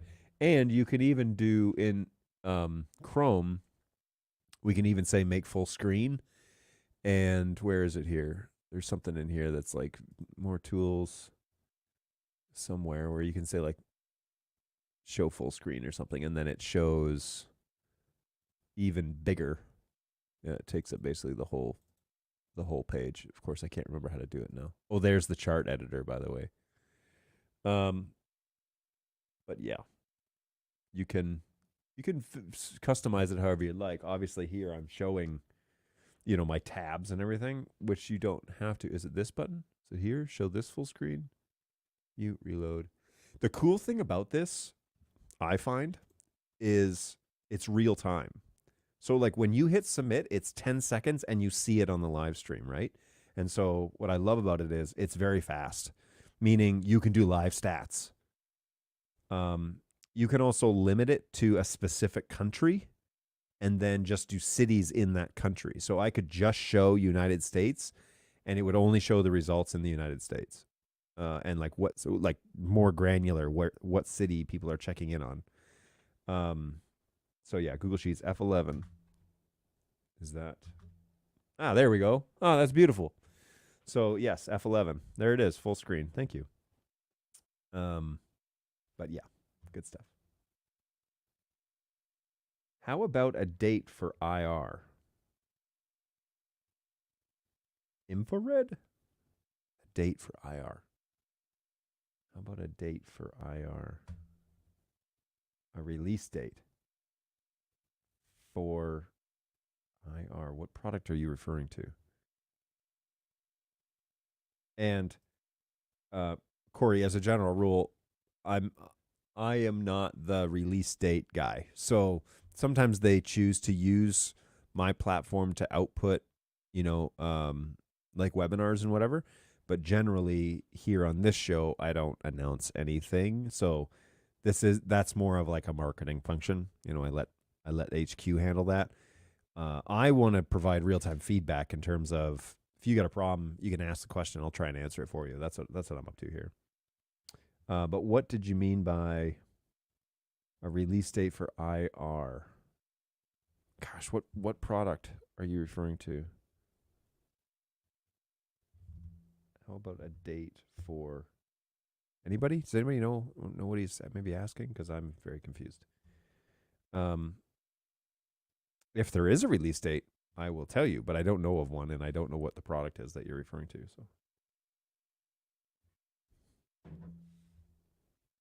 So, I don't dislike this at all. I think this is very good. It is very steep on the ginger, that's for sure. So, okay, well, I promised that I would talk a little bit more about the studio setup and the changes that have happened here. And so let's do that real quick, and I will jump over to my main camera. I don't like the positioning of this camera. When I sit up in the chair, it's good, but then like as I get comfortable, I slouch, and I don't like that at all. So if we were to pull up vMix, let me walk you through some of the changes that I made to the studio. Now, those of you who have been playing along long enough, oh, what happened here? Wait. Oh. I hit F11 and it made my remote thing full screen. Okay, here we go. Jeez. My bad. All right, first day with the computer, folks. So I'm going to drive the P110, which is this camera here, and just kind of give you a brief little overview as to what's going on, because some things have changed. The first thing is I have this big giant display screen now, which I'm using mostly for testing, but I have this giant display hanging out here. And that is now my second monitor on that new Stream Dudes machine. But I am going to drive here for a little bit and just show you else what's going on. So I used to have a computer here, a monitor with a like little NUC computer that was hanging out. Gone, right? Don't need it anymore for, this function of this. And this is that Eagle Eyes light that I have. I also have that fill light that's on the other side of that. And I need to somehow figure out how to get that. Actually, I just need another Eagle Eyes light. I'm kind of tired of these box lights that we've got. But that's what that is. And then that is actually a Mac Studio running that. Oh, there's the Telscript NDI teleprompter. So I can maybe look here. You can see that's basically my face. My main camera, my P200 camera, this one, is shown on that teleprompter that you can see there. And that way I basically just talk to myself during the show when I'm explaining things, but that's how I keep myself in frame. Beyond that, I have my other 3 cameras that I'm using, including this 110. But I have those 3 cameras that are hanging out there, and that is running on a Mac Studio on a third monitor. And I've just turned on multi-viewer and then made it full screen. And so I've got the time. I've got my overhead camera. On the bottom is the P4K, which is this guy, right? And then I've got this P110 that you're looking at there. And then I've got that's my work computer when I'm not on the show. And then this is that little NUC computer that is running StreamYard. And so it is showing you comments and everything like that. I'm controlling that, which you can now watch me do. I'm controlling that here via Chrome Remote. And so I can just remote right into that and pull up these helpful tips that people are showing me in real time. But the computer that's running StreamYard is now on the other side of the office. And that is that Samsung monitor that used to be my secondary monitor that was sitting here by my computer. That is now that one. So those are the major changes in terms of workflow. Those are the things that are running differently. And then there is also now the main infrastructure piece that has changed a lot of this because it's a rack-mounted Stream Dudes computer. That I don't know if I'm going to be able to, if you're going to be able to see this, but underneath this box there is a rack mount, a big giant and the teleprompter sitting on top of it. That is a huge network rack that we actually had at NAB 2022, and it is housing two 4250s. It's housing a Stream Dudes computer. That's a 2U computer. It's housing a fiber patch panel, an Ethernet patch panel. It houses a eGPU. It houses a Echo Sonnet box, and it houses external hard drives, and it's got a power strip, like a power distribution box. So that is where all of that stuff is being kept, and it's all basically in one place. And now that's the whole network infrastructure inside the studio, but also inside of, how a lot of things are processing here in the office. So that is all of that stuff. Why did you say that for iMac, not for PC? Why did I say what? Sorry, I missed it. Why did I say that for iMac? So the multiviewer, is that what you're referring to? I'm running the multiviewer on a Mac. There is Mac software for multiviewer. It runs natively on Mac. And then, so I've got 3 monitors on that Mac Studio, and multiviewer is running on that Mac. And then I'm running that full screen. Is that what you meant, Corey? But yeah, there's a Mac version of that software, and it works great. It works really well. I don't use that computer, obviously, to do anything else during the show, so it's helpful to have that hanging out there. Jeremy Kloosterman, what is going on? Welcome back. It has been a while, my friend, at least a month. I hope that you have come to the show with the proper equipment, as this is kind of a requirement for you. Hopefully you've enjoyed some hot coffee today. Today, my coffee is from West Virginia, evidently, and it is maple flavored, and it's quite good. Quite good. Indeed. Excellent. You do not disappoint. Yeah, so pretty fun. The setup has changed, but I feel like it's lighter, it's cleaner. Like it works a lot better for what I'm trying to do, and that's great. I think it's working a lot better for me. I especially like having more desk space because I feel like it frees me up to do more demos. My overhead camera, for example, is not as cluttered as it usually is. Like my phone here is just watching the show, monitoring the show, but like my overhead camera, I've got all this space over here that you can't even see that I'll eventually switch to. So yeah, it's good stuff. I really like it. I like the setup. Yeah, so there we are. And doing the remote into the into the actual StreamYard machine is not as cumbersome as I thought it was going to be. It works really well. Mine has been exhausted already. Oh my goodness. You have already been off of the charger for more than an hour? I need to finish this coffee because it gets way too strong at the bottom if you leave it. And yeah, maple coffee. Agreed. It was really good. I see you all have been talking ginger beers. I may need to scrub back. Yes. Today was Fever Tree, the blood orange ginger beer with including Italian blood oranges flavoring. So it's quite strong on the ginger. It very strong on the ginger. I can attest to that 100%. But I don't dislike it. It's quite good. So it's worth the 35 calories that it costs. Why did you say that for iMac and not for PC with latency? Latency.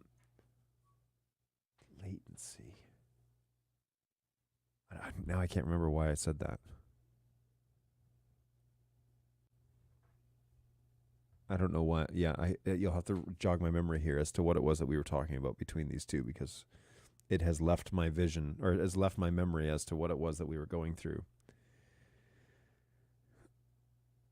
iMac and not for PC. Why did you say that for iMac? Not for PC? Latency. The full NDI question. So when we were talking about the differences between full NDI and HX, is that what you're talking about? Oh gosh, yeah. Sorry, I'm drawing a blank.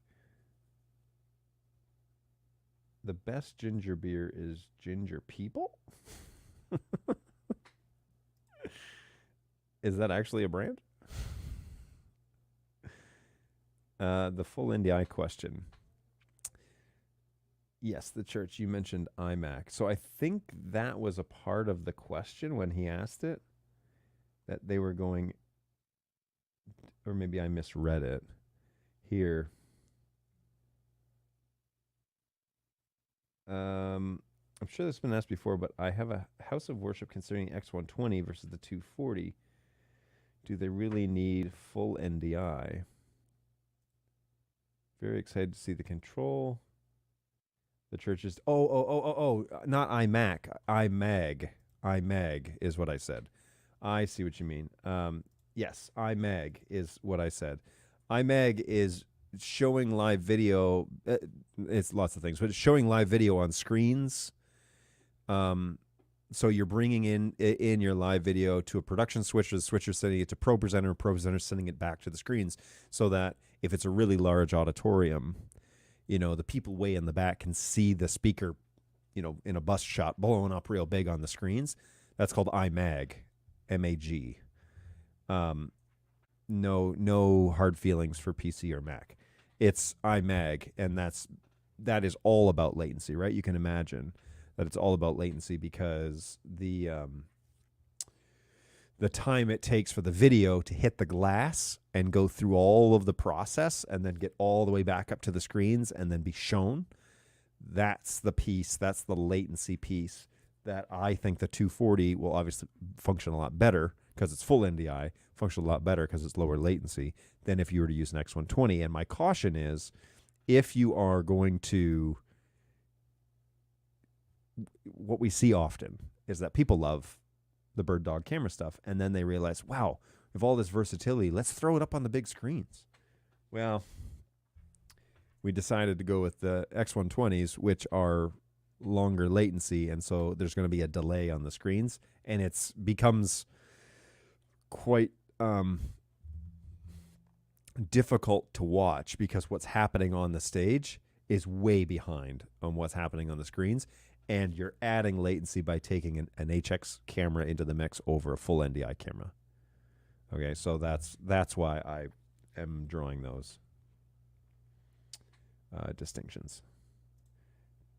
Yes, Ginger People is the best ginger products all around. Ginger chews, ginger beer, ginger turmeric, power shots. I don't know anything about this. You are talking to a guy that has no idea what shot. iMag is image magnification. There you go. So, you see it all the time at conferences and things like that, where guys will, they'll have live cameras, but it'll basically be BNC SDI all the way back to the production switcher, and then the switcher is outputting to the screens. That's about as low as you can get, and it's kind of expensive because SDI is pricey, but it's the way that it's been done in the past. Now, NDI is getting very fast, and it gets better with every iteration that it comes out with. So the question is, what is the expectation? Will full NDI suffice, or is iMag king and the production stuff is secondary? So if the production stuff is secondary, like the streaming isn't primary, it's secondary, and iMag is primary, then zero latency is the expectation, flat out. So adding a camera, then that adds latency over the SDI standard, is usually where we get talked out of the conversation, because if you're gonna offer me a camera, it has to do basically like the absolute lowest latency. Generally, price is no object, and so they go with something that's like a $10,000 camera because they want zero latency. So, yeah, our pleasure. Sorry, yeah, it is confusing. iMac and iMag is very close. So, very close.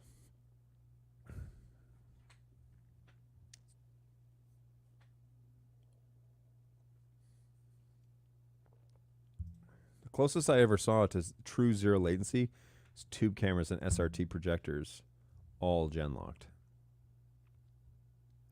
I believe it.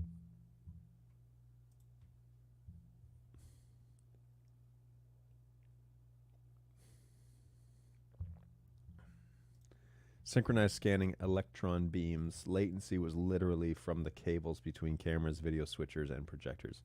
Yeah, and look, it really depends on what it is that you're doing, right? Because if latency is king or no latency is king, yeah, okay, well, that's a different standard than if you're streaming. I'm streaming. So whether this is slightly delayed doesn't really make a ton of difference to me because your comments are still going to come in relatively quick. I'm still going to be able to respond to them relatively quick. There is a delay from when you comment to when I see it to when I put it up, but it's not excruciating. It's, it's fairly close. So, yeah, really close IMAG though is a beautiful thing. I mean, that's a different standard. It's a different video standard because it's not about being versatile like NDI is versatile. It's about we pay the price to have the zero latency so that it's what we see on the stage is exactly what's happening on screen to the naked eye. Obviously, there's going to be some latency, but it's not going to be noticeable. Nanoseconds at most. I regularly do IMAG with Blackmagic switches and SDI cameras. Yeah. And sometimes for my P200s. I'm aiming for an X120 to live stream weddings. I want a feed on displays in the venue and stream to guests who can't attend, hoping the X120 is not too slow for in-house. It'll be slower compared to full NDI. It may not be painfully slow. I don't know. I haven't seen one, and I haven't even tested one, so I can't even tell you what my experience is. The plan is obviously still have the lowest amount of latency possible, have a very fast camera, but when the image hits the glass and it goes through the ribbon down to the board, and the board processes it through its own processor, which is different than our P series, and then it gets sent to the NDI chip, and the NDI chip encodes it and sends it out. There are lots of things that are happening there, and again, we're talking, we're splitting hairs in a lot of senses, but we definitely, it is a part of the conversation. As like, just look at an HX feed over a full NDI feed from a camera and compare the latency that way. Then you can just line up an HX camera and a full camera next to each other. What does the BirdDog Central and comms do? How do the comms work? Well, that's a good question. That's a question we haven't had in quite a while. Okay, so Central is a way, in short, is a way to route sources to destinations, so encoders to decoders. At the end of the day, that's what it's supposed to do. It also has several other functions, which I cover in a tutorial video that's on the BirdDog John site, birddogjohn.tv, my YouTube site, basically just going over Central 3.0. And it explains what the router is. I believe I have it up there. Man, I've done so many videos recently. They're all running together. Anyways, yeah, the BirdDog John site should have a Central 3.0 discussion. And it allows you to like make an API controlled router, and it allows you to show media files. So if you want to run like commercials or whatever over NDI, if you want to generate NDI streams, there's a bunch of things like bells and whistles. But essentially what it does is it allows you to centralize your control of sending encoded signals to your decoders. Now, it's not a video switcher. That's not what it is. It's not a video switcher. It is a centralized control panel to get your sources to their destinations. So I can say, I want my P200 image, my NDI source for my P200 to go to my flex out that's on my TV in the lobby. Okay, and then it makes the connection, it starts the stream, and it shows up on the TV. It is not a place for me to go and like change sources live. It's not a video switcher. It is, all it's doing is marrying sources to destinations. Comms is obviously a NDI version of an intercom system where you can use the NDI pathways to also send an additional NDI stream and have an intercom system, essentially. Anyways, we haven't really done a tutorial on comms because it hasn't had an update recently in a very long time. But the intercom system is run over NDI, and it is BirdDog exclusive. So it's for BirdDog devices that are on the network. You can connect them via comms, and you can talk to the devices between each other. Now, Comms Lite has very basic functionality. Comms Pro is the more robust version where you can have a couple of groups and you can have multiple devices. That's the one that's paid for, or there's a thing on the site, or if you're a nonprofit, you can qualify for the Together program and get it for free. But comms is basically an NDI intercom system, mostly. I expect that the SDI out on the X120 will be pretty low latency. Obviously, we won't know until we have it in people's hands. Agreed. I also believe that to be true. But again, I know the brains are different, so I don't know what the performance expectations are supposed to be for the X120. And until I get one, I can't tell you. I genuinely don't know. Does BirdDog do any cloud switching? Yes. So Cloud Connect is essentially that option where you can send a bunch of sources up to cloud and then produce things from up there. The guy to ask that would be Jake Feynman, BirdDog Jake. And there's,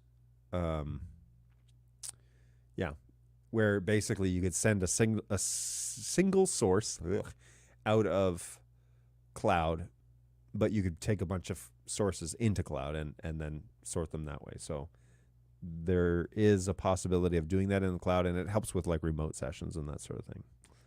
So good stuff there. Greetings from India. What's going on, GoWeb? How are you? And Mr. Dan, hello from just about anywhere. Tell you what, you could scan the little QR code on the top of the screen and put in your country and your city, and we would find out where it is that you're hailing from. Although it doesn't put your name on it, it just tells us what city. So, you know, Sydney, Perth, Ulverston, Quebec. Oh, hey, what's going on, Quebec? Madison, Wisconsin. I used to have family that lived in Madison. Boston, Auburn Hills, New Hampshire, New Orleans, Los Angeles, and Edmonton. What's happening, everybody? Welcome to my little heat map. Pretty exciting stuff. Ah, there we go. Birmingham, England, not Michigan.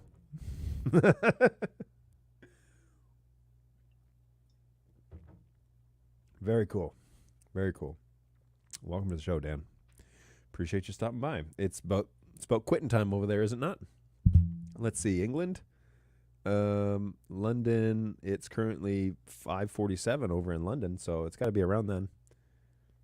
Yeah, I see the camera system as a Venn diagram with dollars. Convenience, e.g. Wi-Fi, image quality, and latency.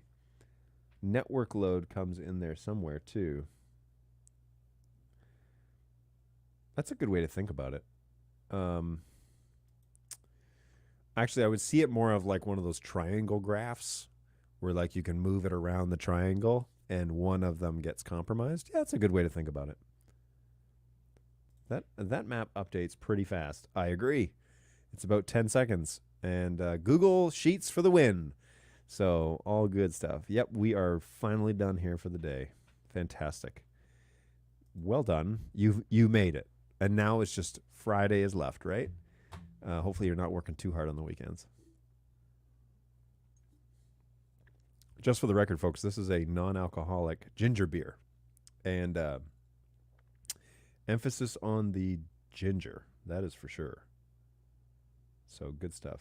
There is no significant source of cholesterol, dietary fiber, vitamin D, calcium, iron, or potassium. So this is not a drink for your vitamins type of drink. Do we reckon that the plays will get a firmware update soon? I do reckon that, yes. There's been a ton of work being done on the BirdDog plays. A ton of work. And yeah, it's going to be it'll be a large improvement. That we should know something soon, but I can't be specific because every time I think I know when that's going to go, it gets delayed because we got to iron out something. So they're trying really hard to not jump the gun and be sure that they're accurately talking about tangibles. And so we want to be careful about what we say. But what I can say is we do plan to have an update soon, and it should improve things fairly well. So fantastic. You are welcome. Okay, for real, you need to look up Ginger People products. Okay. Well, I have been told that this is now a requirement. So let me me see if this is something we can purchase. You said ginger people. Oh boy. Okay. Wow. It seems like you wouldn't think that this was a real thing, but evidently it is. So let's head over to the great old Amazon and check out the Ginger People store. They really like their ginger. What is the deal with ginger, anyways? This is like a Jerry Seinfeld shtick. What is the deal? What's up with this? Like, what are the health benefits of ginger, or supposedly? Wow, this is a lot of stuff here. Gingins? I don't like that. I don't like that. That's not okay. Why is that recommended for me? Recommended for you. Gingins. What? What do you know about me, Amazon? Of all the things that you know about me, ginger juice, that's a thing? Organic ginger juice. Turmeric juice. Ginger juice. I don't like that. Okay, Jeremy, what are the health benefits of drinking ginger juice? Gingins are amazing. Really? Ginger candy. Gingins. Ew, this does not look... All right, whatever. Strong ginger candy. $20. How do you sleep at night? Are they like... Do they cure cancer or something? Or what's the deal? I don't understand. Apple chews. The original ginger chews. Peanut. Double strength. What is going on here? What is this? The originals. Chewy ginger candy. I don't know. I don't like this mascot of theirs. Okay, $6 or $7 seems to be maybe a little more reasonable. If we were to try something, but do they have some sort of marketing? Our commitment. Wait. 10 ways to boost your immune system naturally. Okay, is that what we're supposed to believe? Fresh vegetable spring rolls with ginger peanut sauce. Why? Why is that on your primary marketing site? I don't know about this, guys. Ew, what is that? Is that the actual candy? That doesn't look good. It looks like something that was extracted from a nasal cavity. Oh, dear.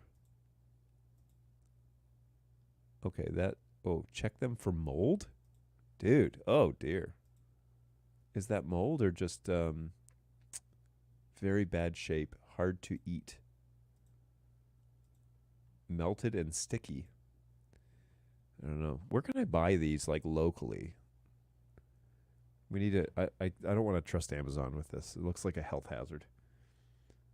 I love Gingins. There you go. Wakefield supports this. Oh, no. This was copied from Google. Ginger increases serotonin and dopamine levels. This can reduce inflammation, which may cause depression. Wait, what? This can reduce inflammation, which may cause depression? The reduction of inflammation causes depression, or the reduction of inflammation fights depression? I don't know. Ginger also could also provide benefits for anxiety, depression, oh, there we go, dementia, and Alzheimer's disease. Fight them Alzheimer's. Give everybody Gingins. Ginger is good for heart, blood, and circulatory system. So, thanks, Balu.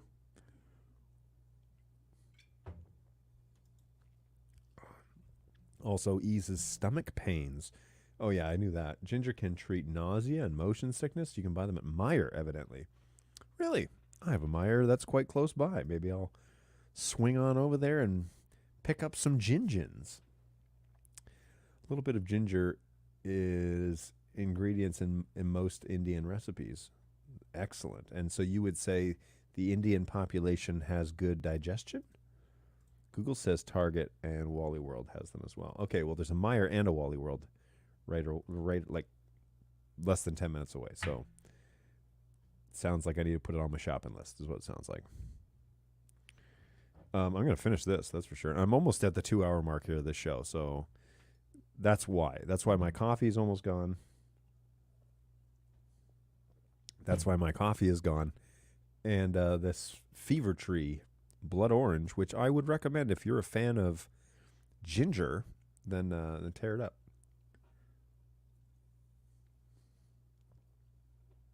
Man, it keeps wanting to go up my nose. Good stuff. I'm a big fan. All right, folks. Well, we have definitely veered from the path of NDI, and I do want to encourage you to jump over to birddogjohn.tv and subscribe to that show. Really appreciate all you guys who have done that recently. We've passed the 300 subscriber threshold, which is no Tom Sinclair 7,000 subscriptions, but Tom does a lot more broad conversations than I do, and he's been in the game for over 10 years. And so I'm not going to compete with that guy. But I would appreciate it if you would like to subscribe to the show over on YouTube. It's a good place to do that. And apparently the algorithms are putting my show in the sidebar of other NDI videos. So that's cool. Maybe I'm starting to catch on a little bit. So feel free to join us over there on YouTube. That's a good place to do that. And the more subscriptions, the better, because then I can prove to my bosses that, hey, it's working. So feel free to join me over there. Hey, I'm having issues with my keyboard controller on the P4K. I'm wondering if the new firmware update will address this problem. Lag issue, specifically the slight zooming when lightly pressed. Specifically the slight zooming. Couple of questions here. Latency with control could be multiple things. It could be that you don't have the latest firmware on there, and if that's true, then go ahead and do that, depending on what version you have. If you need the keyboard firmware, you need to contact help at birddog.tv. These are my superstars at the help desk. There's 3 of them, and they basically hang out all the time and answer questions. Help at birddog.tv and say, hey, could I have the keyboard firmware update file because I'm having some lag issues.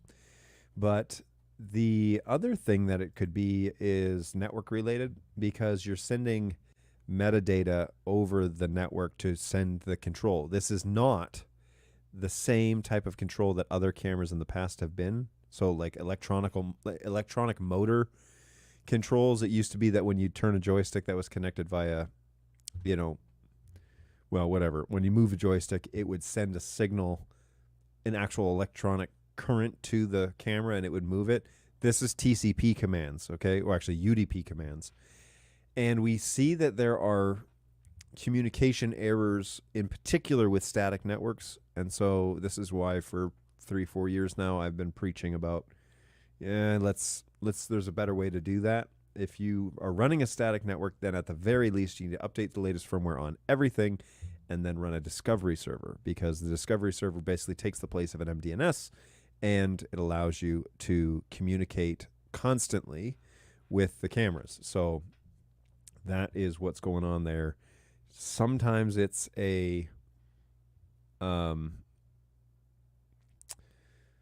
sometimes it's like an incompatibility thing, and sometimes it's a network problem. And so it's hard to tell just in brief what it could be, but depending on how you are set up, check that out, Facebook user, because the lagging problem can be that the UDP packets are not arriving in time, and UDP does not send back a confirmation packet, and so the keyboard does not know if the command arrived. That's just the way that that's the fastest way to send those sorts of commands, and so the keyboard doesn't wait for an ACK packet to come back and say, yes, it made it, send the next one. It just sends the commands, and if they're not making it in time, then you've probably got a problem with the pathways getting from keyboard to camera. Now, if it's DHCP, then you're likely looking at a firmware update for sure, being the issue. I can't believe you're doing coffee and ginger. I'm not sure they pair well. They don't, but they're both done. So that is, and I've done weirder things on here, so that's for sure. Bird Dog John's Traveling Mystery Ginger Tonic and MDI Medicine Show. Uh-oh. Oh boy, my P200 just froze. That's weird. What's this? What's the deal with that? The source is frozen there, frozen in vMix. Oh, that's cool. Well, let's find out what's going on. Hey, everybody, that's the P4K, Old Faithful. But yep, still frozen. So we're gonna have to do a little factory restart on that one. Let's go and pull up the 200.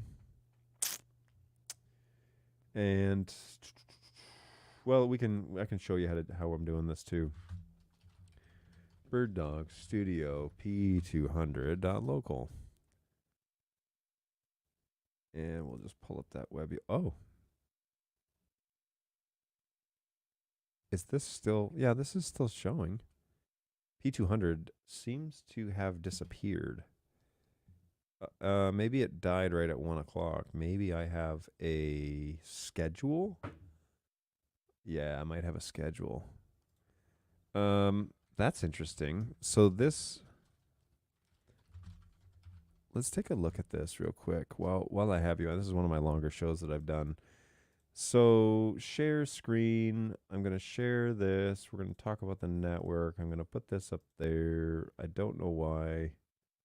Add to stream. Okay, here we go. So we're going to jump into this switch, which I believe is the issue, and look and see if, yep, port 2 is off for some reason. It should not be off. So that is because I've got some sort of PoE schedule, which is listed for the P4K. Supposed to shut off at 3.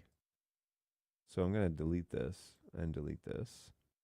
And then we're going to go to PoE interface, click on port 2. We're going to turn that on. We're going to hit apply, and we're going to save this. So now, although I'm not 100% sure what happened there because the P200 light has been on the whole time. So, yeah, that's odd that now the NDI stream has gone.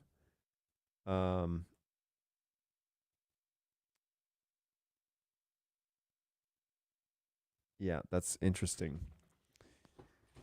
Very interesting. So, hey, thank you. I have the latest firmware. However, it appears to be a network issue. I work in a large organization. It's on its own VLAN. Yeah, that could always be a problem. So if you're running static, then run a discovery server. That would help out greatly. Point everything at the discovery server, and you need to be on the latest firmware anyways for that to happen because keyboard got the latest. Excuse me. Well, that ginger beer got the latest DS. And 224 maybe. Okay, this 200 never came back. That's not cool. Oh, there it is.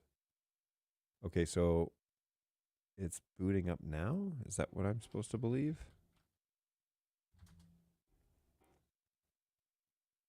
And why does the switch think that it's 3 p.m. in the afternoon? Maintenance. Oh, it's not there. Security, maybe? No? Overview? Here. 5 days. What time does it think it is? Yeah, Detroit EDT. Time and date. Yep. That is incorrect. What? Why does it think it's 5 p.m.? That's why it went off. It turned off at 5. This is wrong. Does this one still exist? Time.google.com. And then it's like time 2 or something. If I hit apply, does it correct it? Yeah, look. There, now it's correct. That's annoying.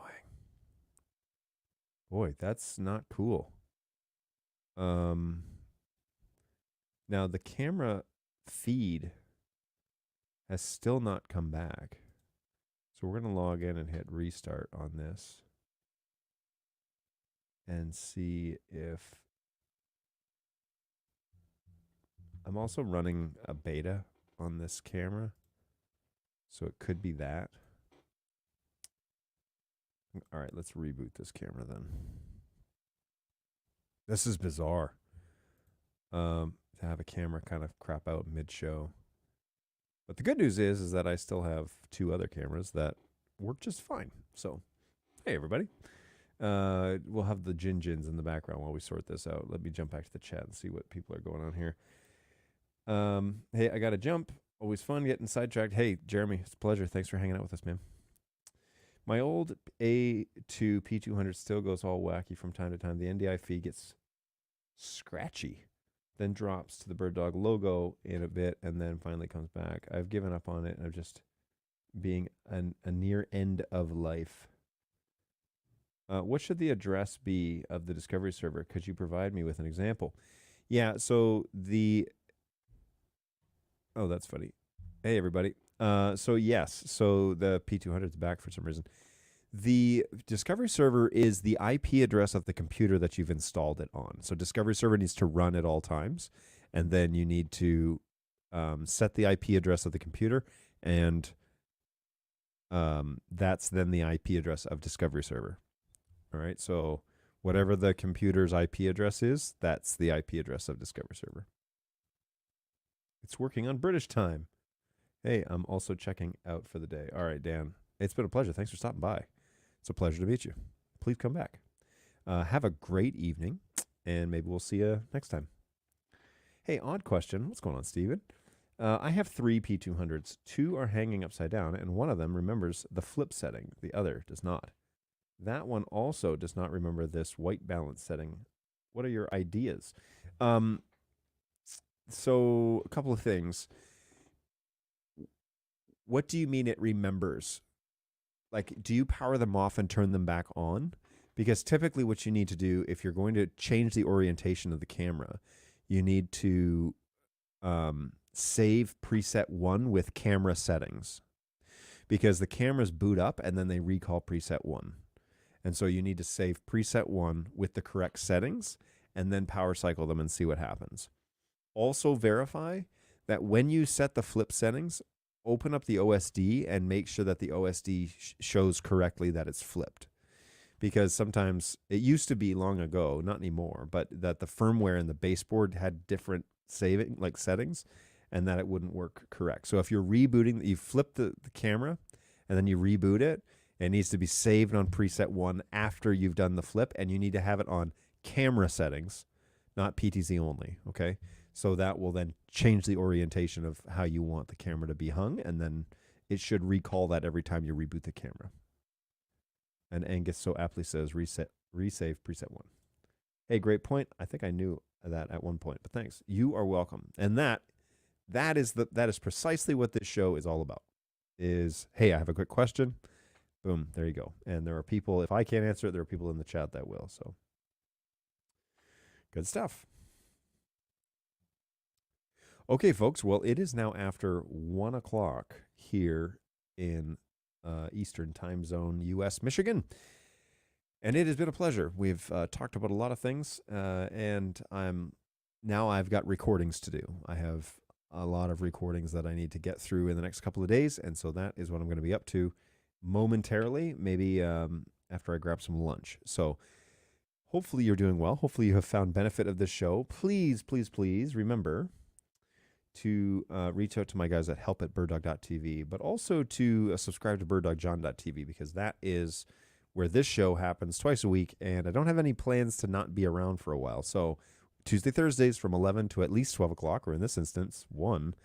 We like to hang out and chat and have a good time. So help@birddog.tv is where you can reach my support team and 3 agents that I have helped train and hire and all that sort of good stuff.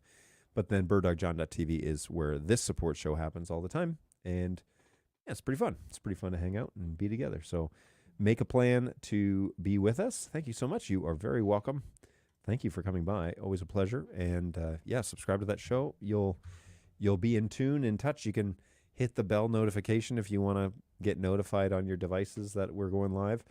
But and you won't have to rely on social media to happily tell you that we're online. So go ahead and do whatever it is that you like to do there. But thank you so much for subscribing. And we will definitely check in on you guys in another on Tuesday. The plan is Tuesday at 11 o'clock. We will hang out again, have a little chat, and see what it is that's going on in the world. So until then, take care of yourselves, folks. It's a busy world. Hopefully you have a weekend planned. I'm doing a little traveling this weekend. I'll be back Sunday night and back in the office on Monday, but I will be down in Tennessee again this weekend.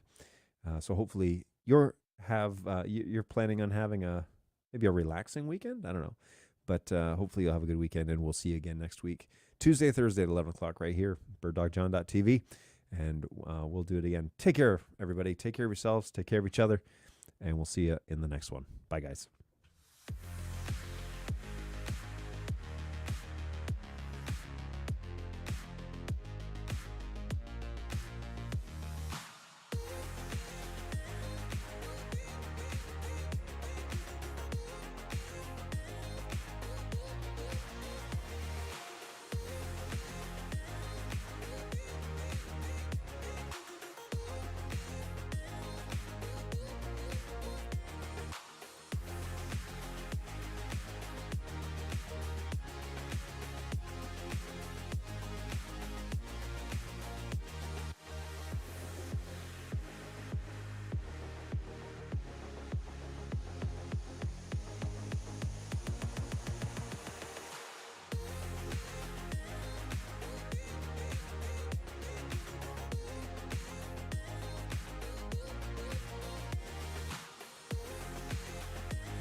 Violence and technology, not good bedfellows.